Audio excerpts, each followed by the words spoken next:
What up, Earthlings? Glorfin here from the 3i Atlas crew. This is part 2 of what really happened on the moon, and to do a little recap. There's cities on the backside of the moon. The astronauts were followed by a Draco ship, then surrounded by 6, and then skedaddled to make sure they didn't piss them off further. Now, before I continue, we are already getting so many wonderful comments about this topic, and some that are saying we didn't have the technology. How were they able to talk on a landline with President Nixon? Or launch off the moon without a launch pad? And my favorite question of all, that comes from Falstad. What up, Falstad? He asks, is the Earth round? Is it flat with a dome? Is the Earth shaped like a watermelon? Or is the Earth shaped like a donut? And for now, I'll just say this. Don't forget that Wernher von Braun was a German scientist during World War II, and along with 1,600 other German scientists, were immigrated into America's space programs. This is known as Operation Paperclip. And before they were stolen from the Germans, they were already reverse engineering ancient alien Vimana that they stole from all over the world. But that's a story for a different video, so although NASA's technology was nothing compared to ours, it still was very advanced for the time. Okay, now you're all caught up.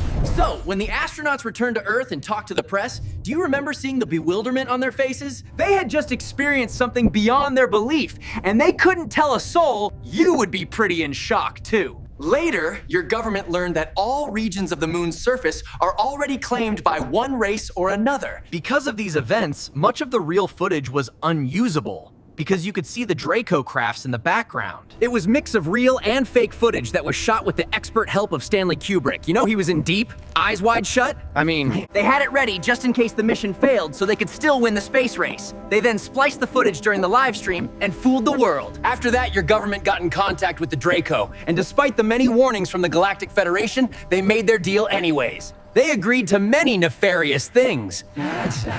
In order to get access to the Draco's technology. And they did this because, all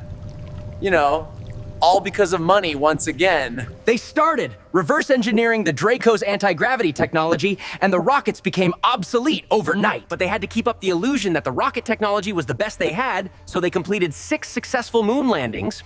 Odd number. Meanwhile, while they were still landing on the moon, the secret space program had already started building their base up there. They eventually built a base on the moon and Mars and continued to venture further into the stars and essentially created a breakaway civilization. While the rest of Earth thought that they had just decided to stop going to the moon one day and the International Space Station is all that NASA could do. And yes, it's really up there, but many of the space station missions and videos are shot on blue screen and wires. Because why would you waste money on that obsolete technology when they needed it for their really advanced stuff in the black projects? Since then, NASA has been more like your media organizations, just perpetuating lies to keep you in the dark so you can't advance and reach your full potential. Just imagine where your society would be today if it had shared all of this with the world, instead of continuing to profit off of oil and obsolete technology. You would be living in a Star Trek-like society, kind of like this one, and all of your lives would be much different. But your time is coming, Earthlings, and I know you hate the word soon, but all of this tech and much more knowledge will be yours soon.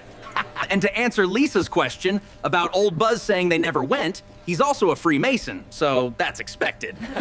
A better question would be, what did he see when he went into the ice cave of Antarctica that made him collapse? Alrighty, Earthlings, thanks for joining this expansion of consciousness. I love you all. We are all one. And until next time, peace and love. Oh! And the Earth is round.